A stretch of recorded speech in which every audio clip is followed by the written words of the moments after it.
So today we are going to talk about Christian interpretations of the Apocalypse, and we will cover the early church, the medieval church, and the modern church. Now, before we talk about those various interpretations, we have to discuss the Christian chronology. Why are we speaking about the early church, the medieval church, and the modern church? Now, as you see on the board, the early Christian church dates back to the first 4 centuries of Christianity. Obviously, this period starts with the life and ministry of Jesus, and it ends in the 4th century. Now, the medieval period of the Christian church begins in the 5th century, and it lasts for 1,000 years. Ends in the 15th century. And from the 15th century on, we have a modern church. The Emperor Constantine, in the beginning of the 4th century, ends the persecution of Christians. And by the end of the 4th century, another emperor, whose name is Theodosius. So by the end of the 4th century, the Emperor Theodosius makes Christianity the state religion of the Roman Empire. That's what happened in the 4th century. From a persecuted sect whose followers pledge allegiance to Jesus, who died by crucifixion. And remember that crucifixion was a form of capital punishment reserved for the worst criminals in the empire. So from this persecuted sect, in 4 centuries, Christianity was able to become the state religion of the Roman Empire.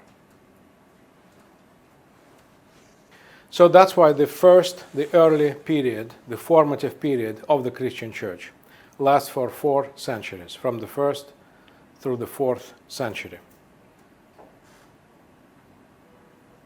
Now, before we move on to the Middle Ages, let me ask you some questions. Let us discuss the issue of how Christianity was able to win the Roman Empire in 4 centuries. So let me ask you, how many Christians should have been in the Roman Empire by the end of the 4th century in order for the emperor to proclaim this religion to be the state religion of the empire? We do not have a statistical data. We do not know how many Christians were there. But what is your estimate?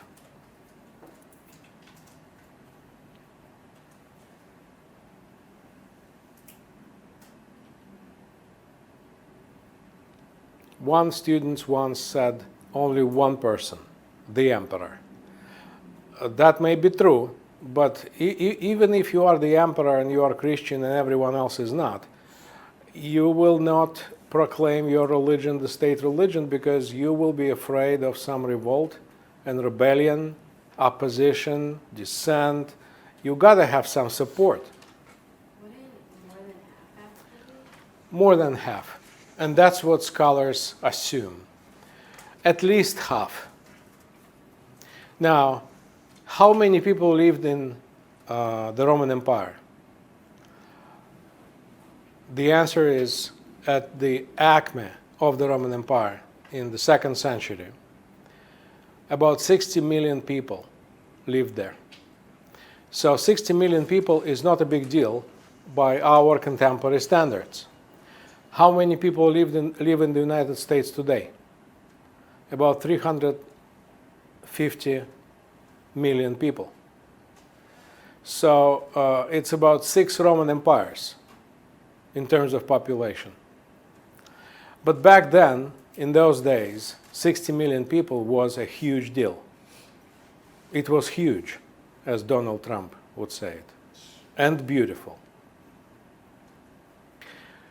So if we have 60 million people and half of this population is Christian, it means that by the end of the 4th century, we have 30 million people.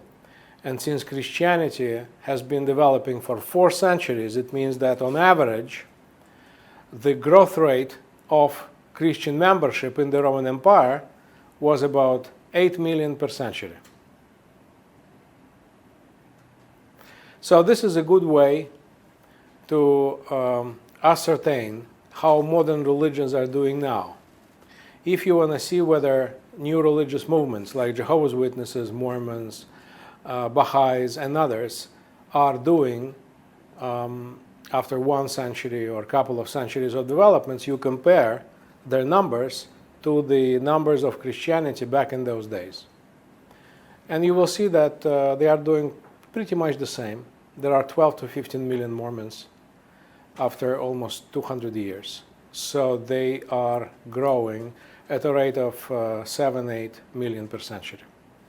Jehovah's Witnesses are doing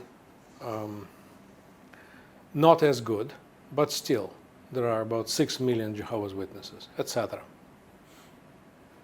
Now let's move on to the Middle Ages. The Middle Ages begin in the 5th century. Why? Because in the 5th century, Rome fell to the barbarian tribes, to the barbarian kings. And in fact, when it happened, Roman pagans blamed Christians for weakening the empire. This was one of the reasons why St. Augustine wrote his famous book, The City of God. The purpose of the City of God was to distinguish between the City of God, heaven, and the City of earth, Rome, and to show that Christians were not responsible for weakening Rome and were not responsible for the victory of the barbarians. So the Middle Ages begin in the 5th century and end in the 15th century. Why? When barbarians sacked Rome, the western part of the Roman Empire collapsed. But the eastern part of the Roman Empire survived. This eastern part of the Roman Empire would be known as the Byzantine Empire, Byzantium, with its capital Constantinople, the city of Constantine. And this empire would go on for 1,000 years. It will be threatened by the Muslim Empire, and finally Constantinople will be conquered by the Turks in the year 1453, in the 15th century. And that year marks the end of the Middle Ages. So from 15th century on, we have the third major period in the history of the Christian Church, which is called modern. And it is first and foremost associated with the Renaissance in Europe. And it goes on up until now. So when we are talking about various Christian interpretations of the Apocalypse, we will be looking at those three main periods, and we will be discussing the most important interpretations in the early Christian Church, in the medieval Christian Church, and in the modern Christian Church.